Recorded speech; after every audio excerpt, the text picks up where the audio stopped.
వినిగిన రీతిలో ఇక్కడ ధర్మవరం కాన్స్టిట్యున్సీలో దాదాపు 10th క్లాస్ పిల్లలకి సైకిళ్ళు పంపించారు. అది ఎవరిది?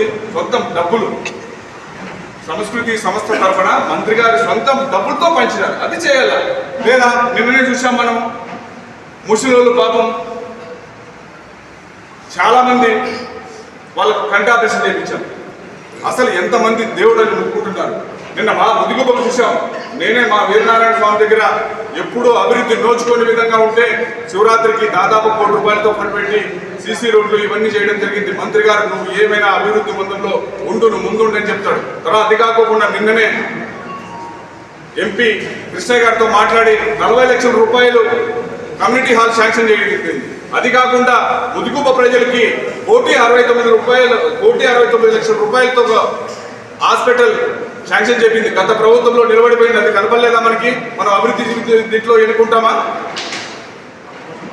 అది నిన్ననే శాంక్షన్ అయింది. అంటే ప్రజల పక్షాన ప్రతి ఒక్కరూ బాగుండాలనేది మా సిద్ధశుద్ధి. మనం అది కాకోకుండా ఏమి జరగకపోయినా కూడా అధికారులను బెదిరించే విధంగా నువ్వు కలెక్టర్ దగ్గర తీసుకుపోయి అవి జరిగి దీంట్లో నేను ఛాలెంజ్ చేస్తా. ప్రతి ఒక్కరు వైఎస్ఆర్సీపీ నాయకులు, వైఎస్ఆర్సీపీ కార్యకర్తలు ఉంటారు, రమ్మానండి. నేను దానికి బహిరంగంగా చర్చకు సిద్ధంగా ఉంటాను. అది కాకోకుండా రైతులు అంటే మేము చూడలే అంటే ప్రతి ఒక్కరికి అది వైఎస్ఆర్సీపీనా ఇంకో పార్టీని అందరూ రైతు ఖచ్చితంగా అక్కడ పెట్టుకోని వాళ్ళకి అది ఎంత ఇస్తున్నాము? ఎకరాకు 16,000 రూపాయలు. చిన్న అమౌంట్. సరే, నిజంగానే ఒక రైతు 5 ఎకరాల్లో ఉందనుకోండి, 5 ఎకరాలు అన్నదమ్ములు ఉంటారు. అన్నదమ్ములు ఉన్నప్పుడు అదే సర్వే నెంబర్ ఉంటుంది, అతను నీళ్లు ఉండవు, అవతల ఉంటుంది. తప్పు లేదు, 16,000 రూపాయలు కదా. ఒక లక్ష ఏదైనా ఇది ఉంటే 16,000 రూపాయలు. దానికోసం రైతుల్ని ఇబ్బంది పెట్టకూడదు. ఖచ్చితంగా మా కూటమి ప్రభుత్వము రైతులు అందరూ బాగుండాలనే ఉద్దేశమే మాది. అది కాకుండా ఈరోజు నిన్ననే బోధనాంపల్లిలో నిజంగా రైతులు వచ్చారు.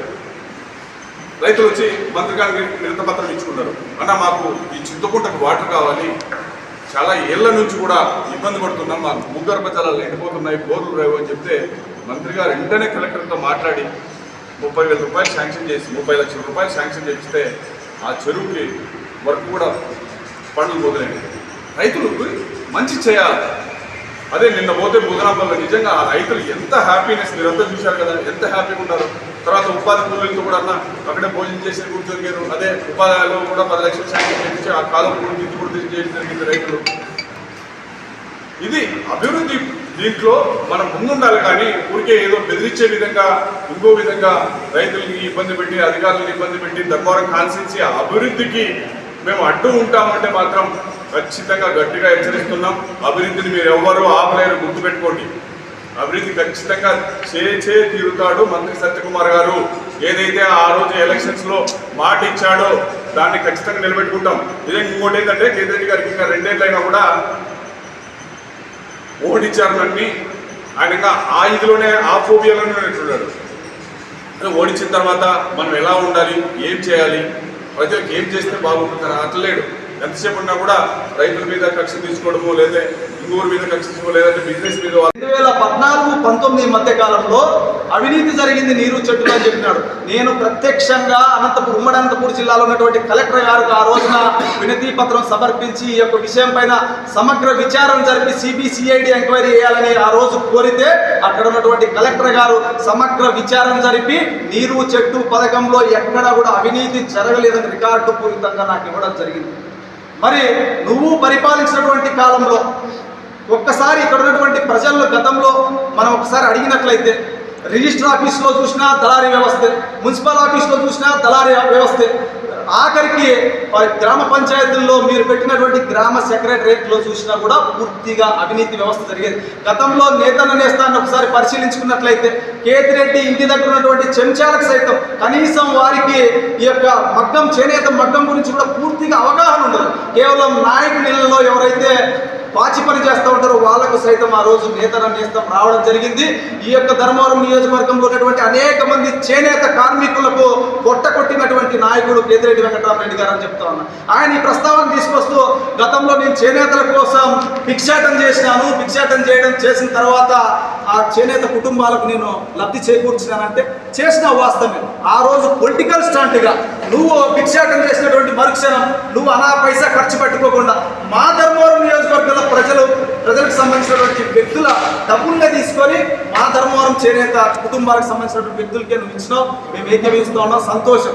కానీ నువ్వు ఏ రోజైనా కూడా ఆరత్తట్లే కూడా 500 రూపాయలు అయినటువంటి అవినీతి పరుడు. కానీ కేవలం కేతిరెడ్డి వెంకటరామరెడ్డి గారికి డబ్బుల విషయంలో ఇన్కమింగ్ ఒకటే ఉంటుంది, అవుట్ గోయింగ్ కూడా ఉండదు అనేటువంటి విషయాన్ని గతంలో కేతిరెడ్డి వెంకటరామరెడ్డి గారితో పనిచేసినటువంటి మా కొంతమంది నాయకులందరూ కూడా వివరించడం జరుగుతుంది.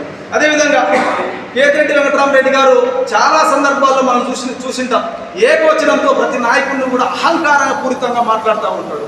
గతంలో మన పక్కన ఉన్నటువంటి కాన్స్టిట్యున్సీ రాప్తాడుకు సంబంధించినటువంటి మాజీ ఎమ్మెల్యే ప్రకాష్ రెడ్డి గారు ఏదో రెడ్డి సామాజిక వర్గానికి సంబంధించినటువంటి సభలో ఆయన పార్టిసిపేట్ చేస్తే ఆయన చెప్పినాడు, రెడ్లంటే కేవలం పంట పండించుకొని ప్రజలకు సాయం చేసేటువంటి మనస్తత్వం కలిగినటువంటి రెడ్లు, ఎవరిది కూడా దోచుకోరని చెప్పేసి ఆయన మీటింగ్లో మాట్లాడడం జరిగింది. నేను కూడా వీక్షించడం జరిగింది. కానీ ధర్మవరం నియోజకవర్గంలో ఉన్నటువంటి దాదాపుగా 99% రెడ్డి సామాజిక వర్గ సోదరులు కేతిరెడ్డి వెంకటరామరెడ్డి గారి వల్ల నష్టపోయారనేటువంటి విషయం ప్రతి రెడ్డి సోదరుడు కూడా తెలుసు అని చెప్తారు. ఎప్పుడైతే ఆయన భవిష్యత్తు రోజుల్లో కూడా ధర్మవరానికి శాసనసభ సభ్యుడు అయ్యేటువంటి ఆస్కారం లేదు. ఎందుకంటే ఇక్కడ ఉన్నటువంటి నాయకుడు బడుగు బలహీన వర్గాల ఆశాజ్యోతి సత్యకుమార్ యాదవ్ గారు చాలా సందర్భాల్లో కేతిరెడ్డి వెంకటరామరెడ్డి గారు సత్యకుమార్ యాదవ్ గారు ధర్మవరంలో ఉండరు అని పలుసార్లు ప్రస్తావించడం మీడియా మిత్రులందరూ కూడా చూశారు. ధర్మవరంలో ఉండకపోతే ఎక్కడుంటా ఉన్నాడు? ఈ యొక్క ధర్మవరం నియోజకవర్గంలో ఉన్నటువంటి అనేక మంది బడుగు బలహీన గిరిజన దళిత మైనార్టీ సామాజిక వర్గ ప్రజలు నమ్మి ఓటేస్తే విజయవాడలో ఉన్నటువంటి సెక్రటరేట్ లో రాష్ట్ర ప్రజలకు సైతం సేవ చేసేటువంటి గుణంతో ముందుకు వెళ్తా ఉన్నాడు. ఈ యొక్క సత్యకుమార్ యాదవ్ గారిని తెలియపరుచుకుంటూ కేతిరెడ్డి అవినీతి చిట్టా ఇప్పటి నుంచి ప్రారంభమైంది. రేపు ప్రెస్ మీట్ పెడితే ఎల్లుండి ఆధారాలతో సహా ఇప్పుడు నేను చెప్తా ఉన్నా, కేతిరెడ్డి వెంకటరామరెడ్డి గారికి బహిరంగ సవాల్ ఇస్తుతా ఉన్నా. నేను ఒక 5 సర్వే నెంబర్లు చెప్తా, నీకు